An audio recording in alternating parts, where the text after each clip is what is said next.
Olá, professor Abner aqui. Nessa videoaula, nós vamos falar sobre o campo magnético produzido por uma espira circular. Mais especificamente, nós vamos calcular o campo magnético produzido no centro da espira, ou por um eixo que passa pelo centro da espira e que é perpendicular ao plano dessa espira circular. Então, antes de entrar no mérito dessa aula, eu vou falar um pouco sobre o campo magnético, né? Sobre o campo magnético. Então, o campo magnético, ele é produzido quando nós temos portadores de cargas em movimento, portadores de cargas elétricas, né? Quando nós temos um movimento de portadores de cargas elétricas, além daquele do campo elétrico já conhecido por todos, também é produzido o campo magnético, também é conhecido por todos, né?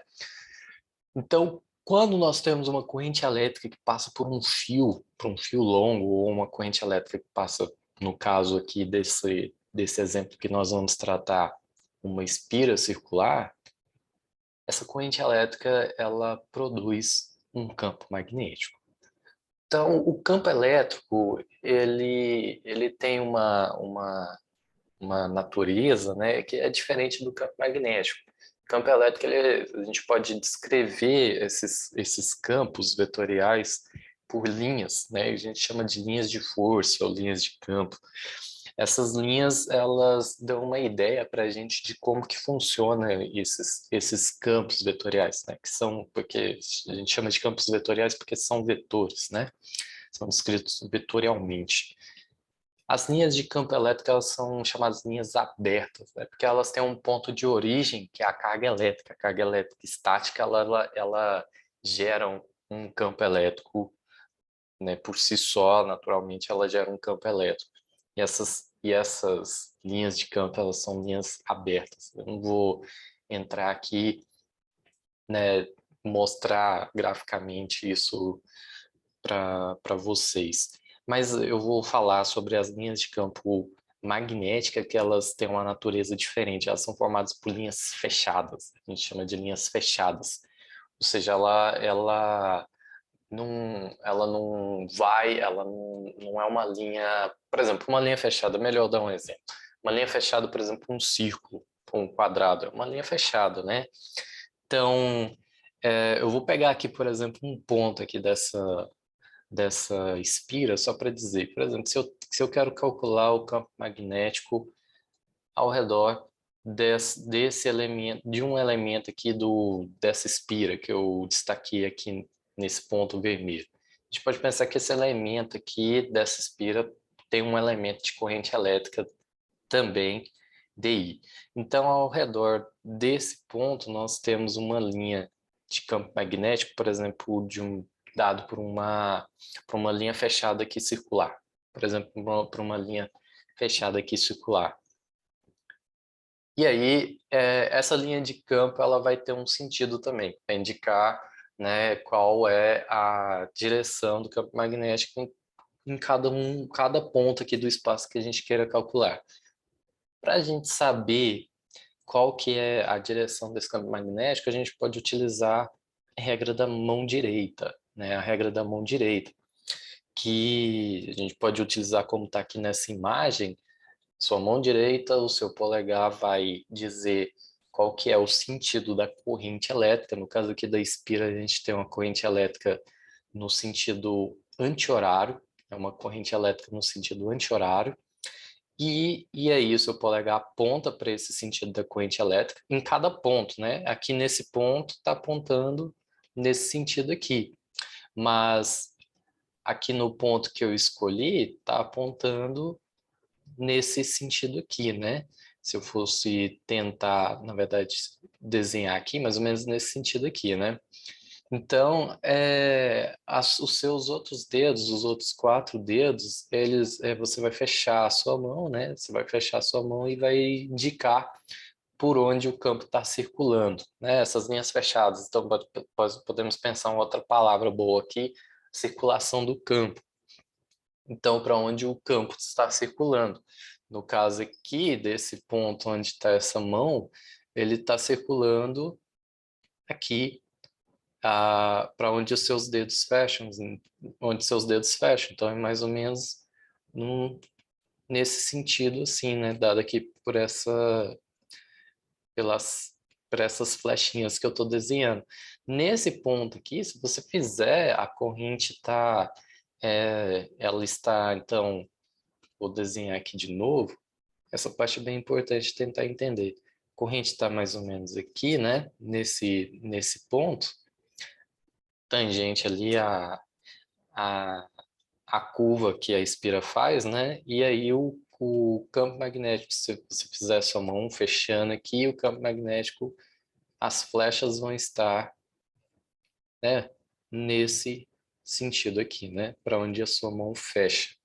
Então, sua mão vai estar fechando, seus dedos vão estar fechando, circulando num sentido horário. Nesse ponto, né? Nesse ponto que eu escolhi, num sentido horário, tá? Então, aqui a gente tem uma linha de campo. Essa linha de campo, ela está a uma certa distância, aqui do ponto que eu escolhi para investigar esse campo magnético, a uma certa distância, né, desse ponto que eu escolhi para investigar. A linha de campo, ela não indica qual que é a direção em sentido do vetor campo magnético, né? Se, por exemplo, eu quero calcular qual que é a direção do campo magnético nesse ponto aqui, que eu estou destacando agora em verde aqui, né?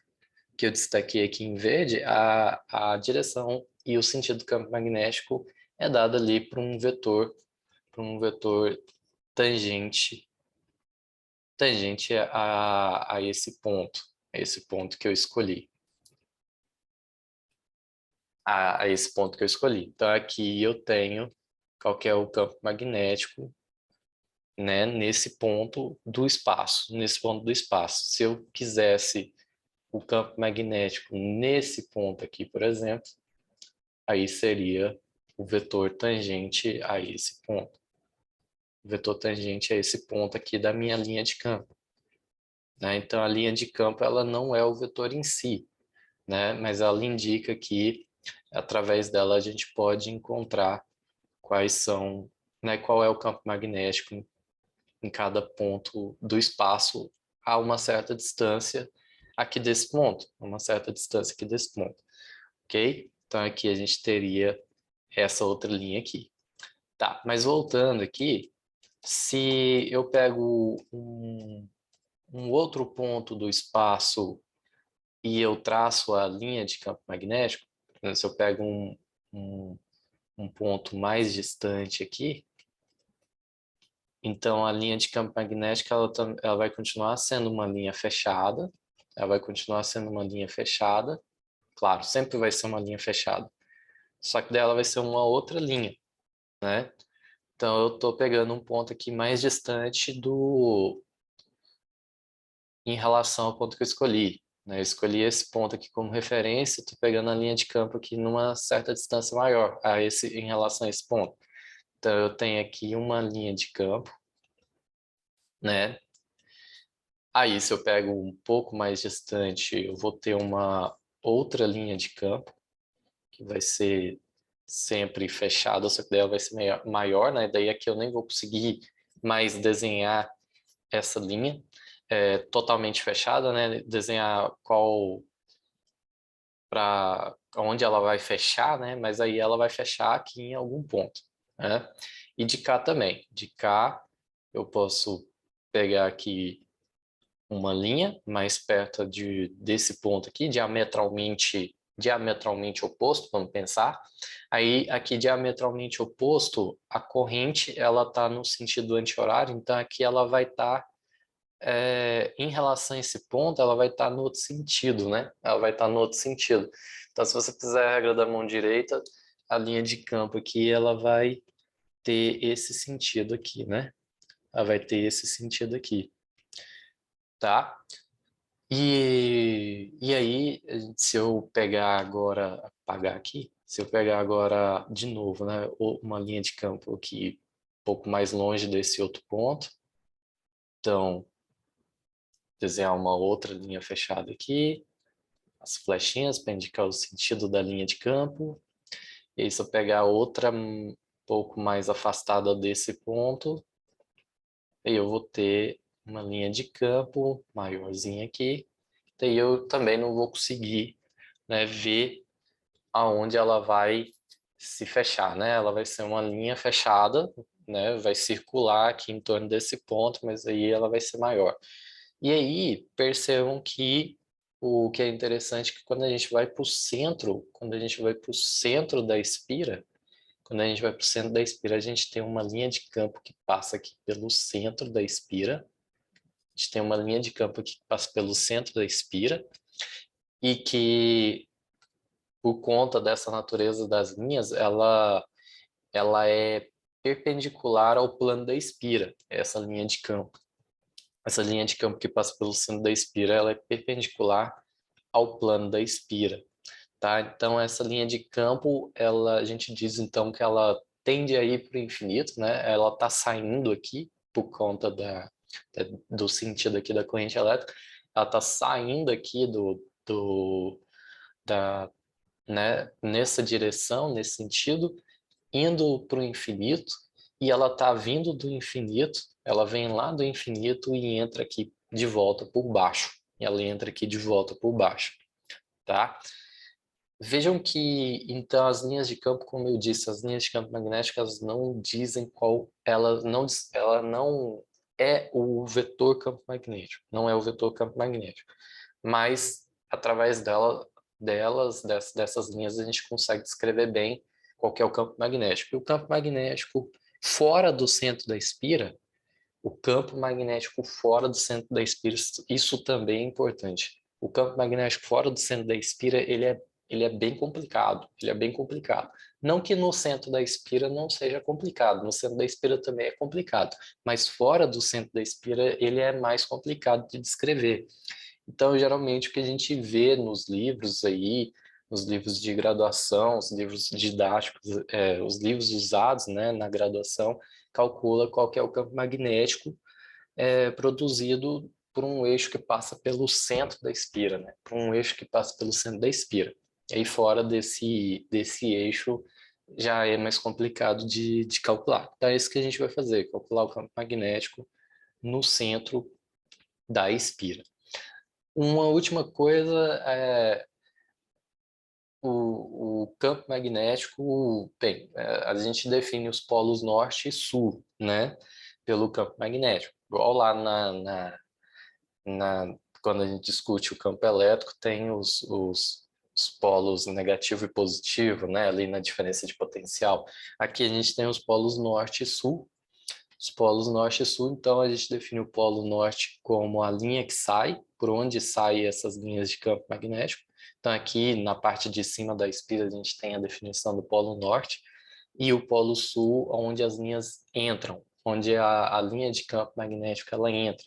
Então com isso daqui a gente também define qual que é o polo norte, o polo sul da espira circular aqui que a gente está investigando, tá?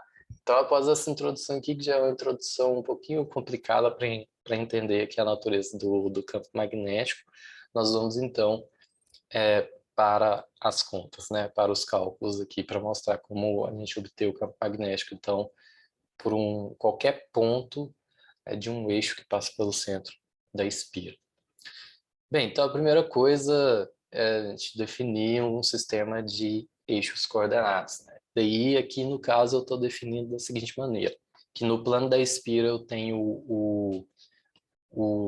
os eixos x e y, então eu tenho o plano x e y aqui no centro da espira, e o eixo que é perpendicular ao plano da espira, o eixo que é perpendicular ao plano da espira, eu vou chamar do eixo z, que passa pelo centro da espira.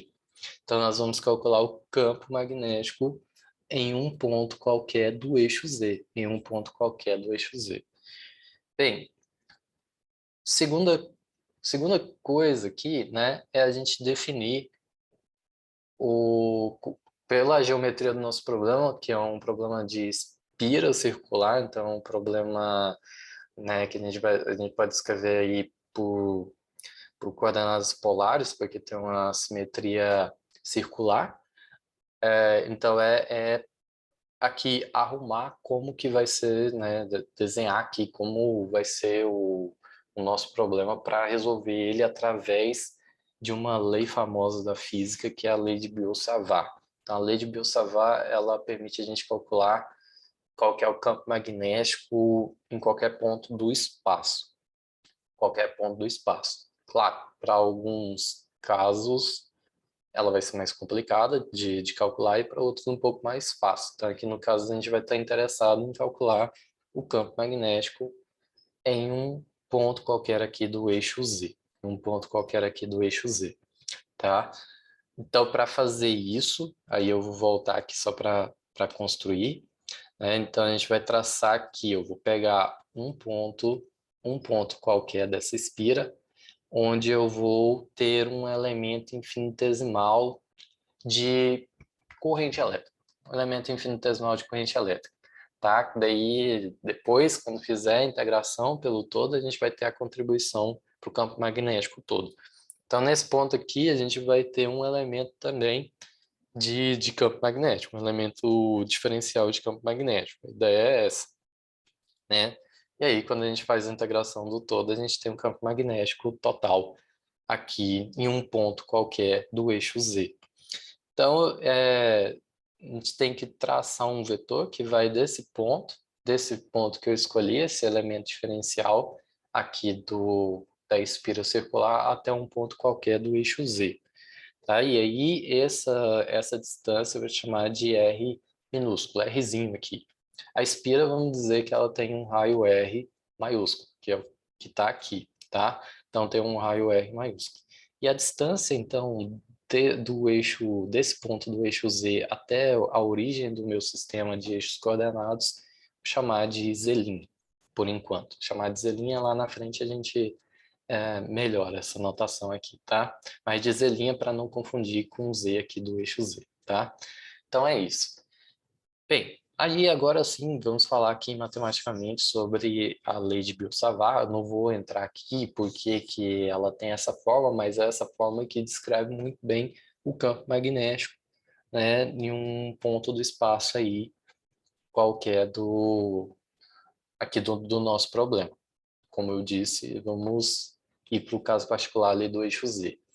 Bem, então aqui a gente tem uma integral fechada, uma integral de caminho fechado para uma curva C qualquer. Essa curva C pode ser qualquer curva mesmo.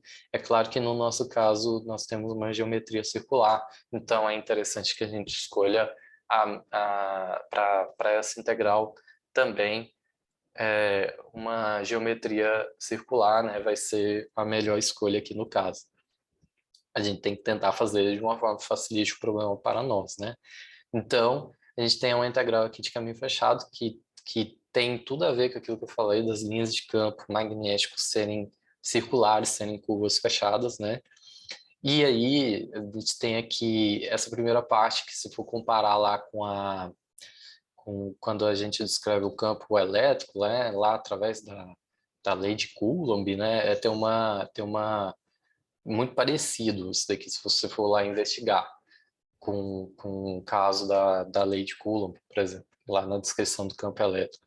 Aqui a gente tem uma constante μ0, que é chamada de permeabilidade magnética, né, que no caso μ0, esse zero é para indicar que é no vácuo, tá? Então, essa constante no vácuo, ela é igual a 4π vezes 10 a menos 7 Tesla, Tesla que é a unidade de campo magnético, metro por ampere, metro por ampere, tá? E aí, se não for no vácuo, vai ter outro valor, claro. E aqui é a corrente, né? Dividido por 4π. A integração fechada, de caminho fechado, de dl vetorial R chapéu. Esse produto vetorial aqui a gente pode pensar, né? Tem muito a ver também com a natureza do campo magnético. Se a gente fosse investigar, não é o propósito da aula, mas investigar aqui como que é a força magnética, como que a força magnética se comporta, né? Tem muito a ver com esse produto vetorial aqui. Então, dl vetorial R chapéu dividido por R ao quadrado. R chapéu vai indicar aqui a direção desse vetor Rzinho. né? Só a direção, então é um vetor unitário. E o DL, o caminho de integração, que daí, como eu disse, o caminho de integração que a gente vai escolher aqui, um círculo, né? Caminho de integração aqui, um círculo para ser mais fácil, né? Mas como eu disse, esse caminho C pode ser um caminho qualquer, e aí a gente precisa escolher o melhor caminho para cada problema. Então, no caso aqui, o DL, eu vou escolher nessa circunferência, eu tenho que descrever o DL na minha geometria, né, através de um arco de círculo, através de um arco de círculo infinitesimal. Então, eu vou definir que esse arco de círculo ele tem uma abertura dφ, de ângulo dφ, de tal forma que o DL ele, então é igual a R dφ, né, R dφ, né? E ok, isso vai facilitar bastante o problema, tá? Bem, então tá. Seguindo em frente, defini o DL para minha curva fechada aqui da integração. Vamos, então, a gente tem que fazer um produto vetorial desse DL com o versor R, com o versor R chapéu, tá? Então, por hora, eu vou deixar a integração aqui um pouquinho de lado e a gente vai se preocupar mais com esse produto vetorial aqui para descrever o nosso elemento diferencial de campo magnético. Então, lá no ponto que eu escolhi para fazer esse cálculo, né, no ponto que eu escolhi para fazer esse cálculo, eu tenho um elemento diferencial de campo magnético.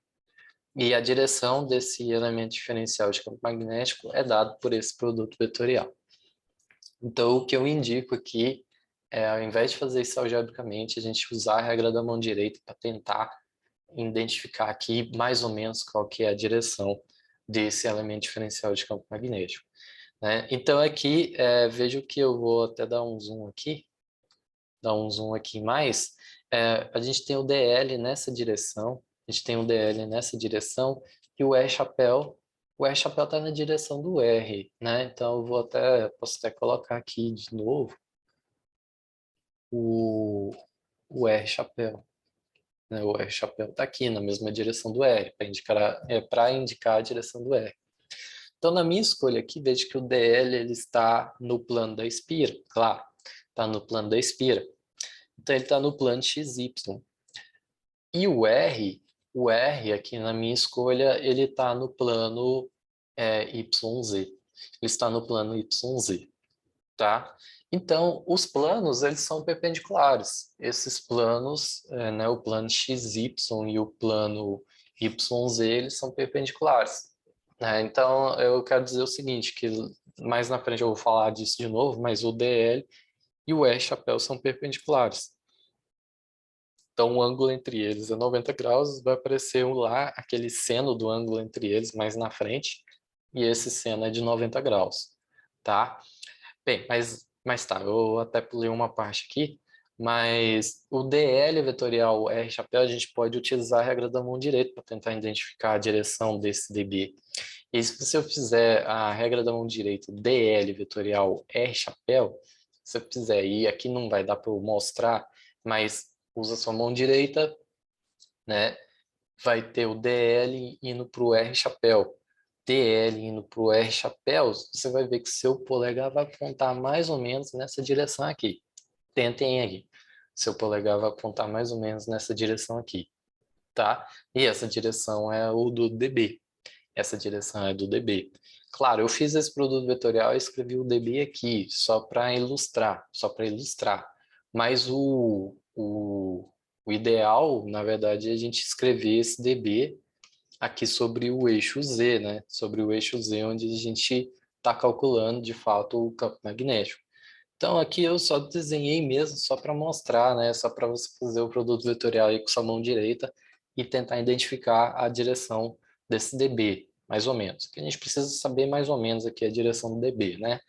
Daí, aqui eu desenhei sobre o eixo Z, que aqui é onde a gente quer, de fato, trabalhar. Então, esse DB, ele tem uma componente no plano XY, ele tem uma componente em Z.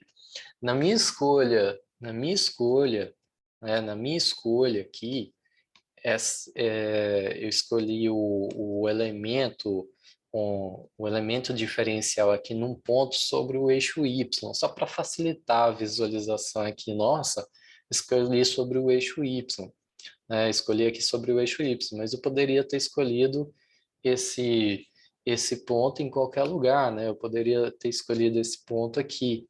E se eu tivesse escolhido aqui, a gente poderia perceber que a componente do dB sobre o eixo XY tem uma componente em Y e em X, né? Mas ali onde eu escolhi tem só em Y, mas não tem problema, que a gente tem que pensar que esse elemento diferencial de campo magnético, ele tem uma componente no plano XY, ele tem uma componente no plano XY e ele tem uma componente no eixo Z, né? E ele tem uma componente no eixo Z. E aí o interessante é que aqui nesse ponto que eu escolhi, a componente no eixo Y, ela aponta nesse sentido. Ela aponta nesse sentido aqui para a direita. Diametralmente oposto, então, aqui nesse ponto, né, se a gente pensar aqui na espira fechada, aqui nesse ponto, a gente tem uma linha, a gente tem uma componente em Y, a gente tem uma componente em Y que aponta aqui nessa direção. Ficou bom? Que aponta aqui nessa direção. Que aponta aqui nessa direção, dBY. É tudo infinitesimal, então tem tudo a mesma intensidade. Então, na verdade, é menos dBY, né? Aqui nessa direção. E elas se anulam. E elas se anulam. Se a gente pegar um outro ponto qualquer aqui e aqui, também vai ter lá uma componente para cá, uma componente para cá, diametralmente oposto. E elas também se anulam. E elas também se anulam. Então, no plano XY, perceba que essas componentes elas vão se anulando ponto a ponto. Então, o que isso quer dizer? Que já pensando lá na integração, quando a gente for fazer a integração, quando a gente for fazer a integração que vai ser em dφ, então vai ser de 0 a 2π, essas componentes no plano XY elas vão todas se anular para a integração do campo magnético, né, produzido pela espira toda, Então a espira ela vai produzir um campo magnético que está na direção Z, ali no centro da espira, ela vai produzir um campo magnético que está na direção Z, tá? Então, qualquer ponto aqui desse eixo Z, em qualquer ponto desse eixo Z aqui, o campo magnético vai estar na direção Z. Ele vai estar na direção Z.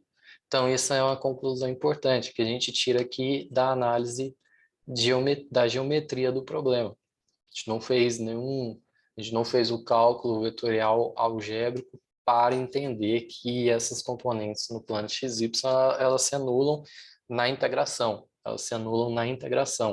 Né? A gente fez a gente consegue perceber isso só por uma análise geométrica. Isso daqui é importante, porque se a gente fosse não percebesse isso pela conta, ia ficar muito mais difícil. Então, nesse texto aqui, deixar aqui, caso você queira ler, pausar, mas é a mesma coisa que eu acabei de falar aqui, olhando a nossa figura, tá? Então, continuando, o próximo ponto, agora sim, a gente vai pensar nesse produto vetorial algébrico, e aí também vamos pensar aqui nas coordenadas polares aqui para ajudar a gente, né?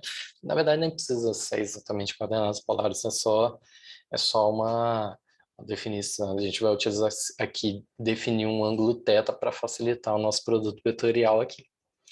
Então tá, mas como eu disse, de qualquer forma, a gente não tem como fugir muito desse produto vetorial.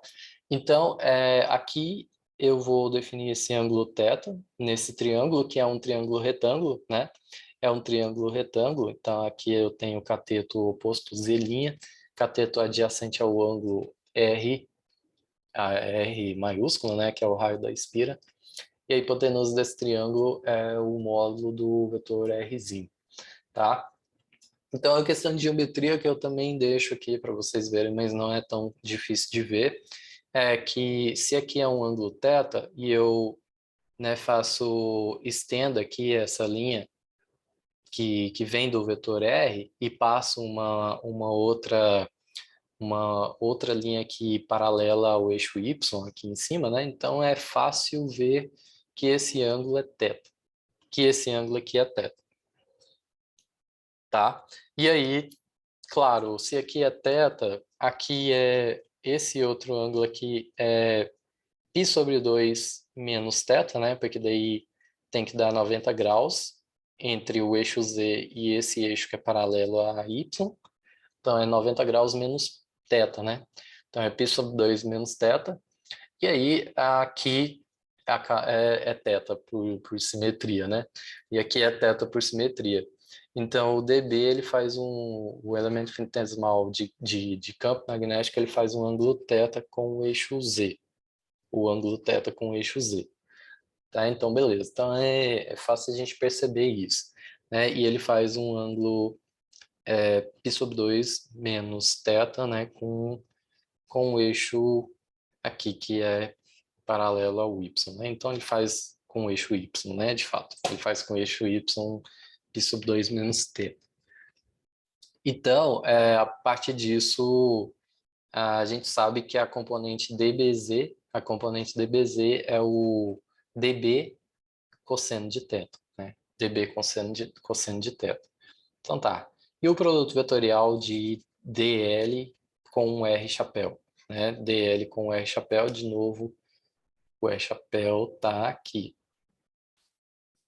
O R chapéu tá aqui.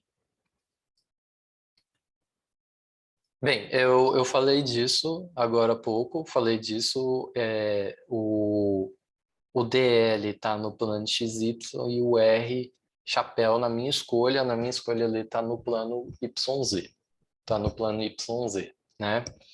E aí, esses dois planos são perpendiculares, Então, como a gente já sabe que a direção do campo magnético vai ser na direção Z, a gente pode só se preocupar com esse produto vetorial aqui em módulo, porque a gente já sabe qual é a direção do campo magnético no fim das contas, é a direção Z.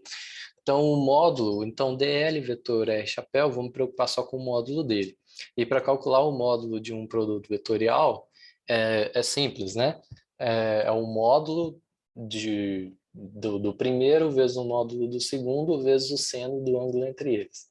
Então, aqui DL é o módulo do DL vetor, né? Do vetor DL. O R chapéu, o módulo do R chapéu é um vetor unitário, então o módulo dele é igual a 1. O módulo dele é igual a 1. Então, eu nem preciso colocar aqui, né? Fica DL seno de π. Esse π é o ângulo entre DL e R chapéu. E a gente sabe que π é 90 graus, né? É 90 graus por conta disso que eu falei. O DL está no plano XY, o R está no plano YZ, e os planos são perpendiculares. Então, o ângulo entre os vetores também é 90 graus. Então, no fim das contas, o módulo desse produto vetorial é simplesmente DL. Né? Então, o módulo de DL vetor R chapéu é simplesmente DL aqui no nosso caso. É simplesmente DL aqui no nosso caso. E o DL é Rzão, né? O R maiúsculo aqui de φ. Né? Então, a gente já tem tudo para poder resolver e encontrar o campo magnético em um ponto qualquer do eixo Z. Então, aqui eu escrevi o DBZ, né? Aqui, ó, veja que aqui já está, então o DBZ, ele é o módulo do DB cosseno θ, por isso que é importante definir esse θ. Só que e a gente não vai precisar carregar esse θ, daqui a pouco a gente pode escrever ele de uma outra maneira. Então, aqui está o DBZ, então é o μ0 I sobre 4π. O módulo do produto vetorial de DL com R chapéu. módulo, porque a gente pode escrever no módulo, né? A gente já, como eu disse, já sabemos que está na direção z, dividido por r quadrado. Esse daqui é, então, esse daqui é, então, o módulo do dB. Esse daqui é, então, o módulo do dB. E aqui vezes o cosseno θ, né? Vezes o cosseno θ. Isso é igual a a μ0 i sobre 4π, aí o produto vetorial aqui é o dl seno de π, né, que a gente sabe que a seno de 90 graus é 1, dividido por r quadrado cosseno de θ. Só que isso é um pouco precioso demais aqui, de preciosismo, colocando o seno de π aqui de novo, de uma forma mais geral possível, né? E aí, claro, ali agora eu coloquei seno de π igual a 1, e a gente tem que o dBz é dado por essa expressão aqui, né? 0i sobre 4π, r maiúsculo, dφ sobre r quadrado, o rzinho ao quadrado, né? Cosseno θ. Só que cosseno θ é fácil de escrever nesse caso. O cosseno θ aqui é o cateto adjacente, que é o r maiúsculo, o raio da espira, dividido pelo r minúsculo, né? Ó, o a hipotenusa aqui desse triângulo retângulo, que indica que é o vetor. Então, é o vetor, indica o vetor que sai do elemento então, onde a gente escolheu para calcular até um ponto qualquer do eixo Z, né? Até um ponto qualquer do eixo Z. Substituindo isso na nossa expressão, nós temos então que o dBz é igual a μ0i sobre 4π, aí substituindo o cosseno de θ, que fica R, esse Rzão multiplica por esse outro Rzão, fica R quadrado, Rzão ao quadrado. Esse Rzinho multiplica por esse Rzinho aqui embaixo, que é Rzinho ao cubo, né, dφ. Para encontrar o campo magnético produzido pela espira como um todo, né? Esse daqui é só produzido por esse elemento infinitesimal aqui, que eu escolhi. Produzido pela espira toda, é só fazer a integração, então, de 0 a 2π. Né? E daí, fazendo a integração desse lado aqui, então fica o BZ, e aí a gente faz a integração de 0 a 2π. Então, essa integração de 0 a 2π está definindo o nosso caminho fechado, né? 0 a 2π é um caminho fechado aqui, nesse ângulo, né? Vai ser o nosso caminho fechado. Fazendo essa integração de 0 a 2π, dá 2π, né? Dá 2π. Ah, então aqui eu até já tinha colocado. Eu vou apagar aqui para fazer de novo o passo a passo, né? Então, o BZ, o B em função do R, né? Vou colocar BZ aqui. BZ é μ0i sobre 4π, e aqui fica 2π, né? O valor, o resultado dessa integral, então, é 2π. É 2π. E aí, então, a gente tem aqui esse π corta com esse π, esse 2 corta com esse 4 e fica 2 aqui. Né? Aí ficamos, então, que o campo magnético, aí eu vou tirar, aí foi isso que eu pensei aqui, eu vou remover esse índice Z, porque eu sei que o campo magnético produzido ali naquele eixo Z, ele já é o campo magnético está na direção Z, e esse é o campo magnético gerado pela espira toda, né? Então eu vou escrever simplesmente B em função do Rzinho, né? Tá em função do Rzinho, é igual então a μ0i Rzão ao quadrado sobre 2Rzinho ao cubo, né? É isso que fica, né? μ0i Rzão ao quadrado sobre 2Rzinho ao cubo. Bem, aí a gente pode perceber aqui que por esse triângulo retângulo a gente pode escrever o Rzinho em função do Z, em função do Z', tá? Então, veja, o Rzinho ao quadrado, ele é igual ao Z' ao quadrado mais o Rzão ao quadrado, né? Soma dos catetos ao quadrado aqui. Hipotenusa ao quadrado igual a soma dos catetos ao quadrado. Então, o Rzinho, ele é a raiz quadrada de Z' ao quadrado mais Rzão ao quadrado. Isso daqui a gente pode escrever assim, né? Z' ao quadrado mais Rzão ao quadrado elevado a meio, né? A meio é raiz quadrada. Então, R ao cubo é o Z' ao quadrado mais o R ao quadrado elevado a 3 sobre 2. Elevado a 3 sobre 2. E aí eu posso escrever, então, o campo aqui. Esqueci de colocar o campo magnético na direção Z. Então, é cachapéu. Direção Z, cachapéu. Tá? Então, o campo magnético em função do Z', mas aí eu posso fazer, aí vem aquela história, eu posso fazer o Z' ser Z só para facilitar agora, um ponto Z qualquer, né? Então, eu vou fazer, ao invés de escrever Z', vou escrever Z agora, só para facilitar. Então, vai ficar μ0 e R ao quadrado, Rzão ao quadrado, dividido por Z ao quadrado, mais Rzão ao quadrado, isso é elevado a 3 sobre 2. Direção cachapéu. Direção cachapéu. Então, nós temos esqueci do 2 aqui. 2, né? Tem um 2 aqui embaixo. Então, esse é o campo magnético por um ponto qualquer do eixo Z.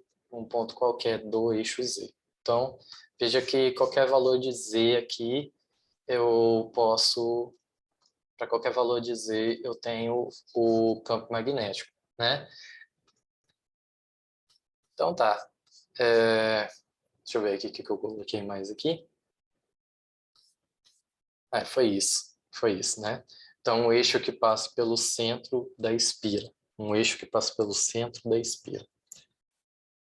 Bem, por fim, então, no centro da espira mesmo, no centro da espira, né? Veja aqui, no centro da espira, aqui onde eu até destaquei aqui em amarelo, no centro da espira nós temos a origem do nosso sistema cartesiano. Então, aqui na origem, o Z é igual a zero. Aqui na origem, o Z é igual a zero. Então, para Z igual a zero, a gente tem um campo magnético exatamente no centro da espira. Para Z igual a zero. Então, tem aplicações legais aqui para quando a gente coloca exatamente no centro da espira. Então, basta a gente colocar o Z igual a zero na expressão que a gente encontrou ali anteriormente para determinar qual que é a intensidade do campo magnético no centro da espira. Já que a gente sabe que a direção é a direção Z, né, a direção K-chapéu, que vai mudar ali entre um ponto Z, qual o ponto Z que a gente escolhe para calcular o campo magnético, é a intensidade desse campo magnético. Então, no ponto Z igual a zero, nós colocarmos Z igual a zero aqui na nossa expressão, e aí, para Z igual a zero, nós temos aqui 2, né, que multiplica, aqui vai ser Z igual a zero, então fica R ao quadrado elevado a 3 sobre 2. Então, esse 2 do R ao quadrado corta com 2 aqui de baixo, a gente fica com R ao cubo. O raio da espira, né? O raio da espira ao cubo. Com esse R ao quadrado aqui de cima, então corta o quadrado com 1 ao cubo aqui, fica μ0i sobre 2R. μ0i sobre 2R. Então, essa é a intensidade do campo magnético produzido no centro da espira. Veja que se for para um Z diferente de zero, aqui o dividendo da nossa equação, ele vai aumentar, né? Porque daí a gente vai ter um Z quadrado diferente de zero, mais o raio da espira ao quadrado, e aí esse fator ele vai aumentar. Aí a gente tem uma coisa dividindo por uma coisa maior, esse valor do campo magnético ele vai diminuir. Então, para um ponto diferente de Z igual a zero, a intensidade do campo magnético ele vai diminuindo. Então, tanto aqui para cima, se a gente vai determinando o campo magnético aqui para distâncias maiores do plano X, do plano da espira, a intensidade do campo magnético ela vai diminuindo. E aqui para baixo também, né? Porque é um Z quadrado que está lá. Então aqui para baixo também vai diminuindo a intensidade do campo magnético. A intensidade que é dada por essa expressão aqui, né? Por essa expressão aqui, né? Isso daqui é só a intensidade no centro da espira. Bem, então, por fim, só para a gente fazer uma análise dimensional aqui, análise dimensional do campo magnético, como eu disse lá no início, a dimensão é Tesla, né? A dimensão do campo magnético é Tesla. Então, a dimensão ali tem que dar Tesla também. Então, se o raio da espira é dado em metros, a corrente elétrica é dada em ampere, então a gente tem o campo magnético, na verdade, acho que eu coloquei aqui. Ah, não, coloquei não. Campo magnético tem que ser dado em Tesla. A gente tem a permeabilidade magnética, que a dimensão é Tesla, metro, dividido por ampere, que multiplica 1 sobre R, né? Que multiplica, então, 1 dividido por metro, e que multiplica, tem a corrente aqui em cima, então, ampere, né? A gente tem a corrente aqui em cima e tem o E aqui embaixo, que é em metro. Então, veja só, isso daqui, né, a gente tem metro cortando com metro, ampere cortando com ampere, e aí o que sobra é Tesla. O que sobra é Tesla, então tá certo, a gente obteve algo com a dimensão correta. Isso daqui indica que a conta ela é um indício de que a conta esteja certa, né? Pode ser que tenha erro em algum dos fatores, mas a conta está certa. Mas ela está certa assim. Então, deu a unidade Tesla. Então, beleza. Aqui com esse vídeo, então, eu discuti aqui um pouco o campo magnético aqui com vocês, campo magnético produzido por essa espira circular, e nós calculamos em particular por o campo magnético em um ponto qualquer do eixo que passa pelo centro da espira, ou seja, por um eixo que passa, por um eixo que é perpendicular, né? Que é perpendicular a esse plano da espira, tá? Esse plano da espira. Então é isso. Eu vou ficando por aqui. Até mais. Até a próxima aula, então. Um abraço e tchau.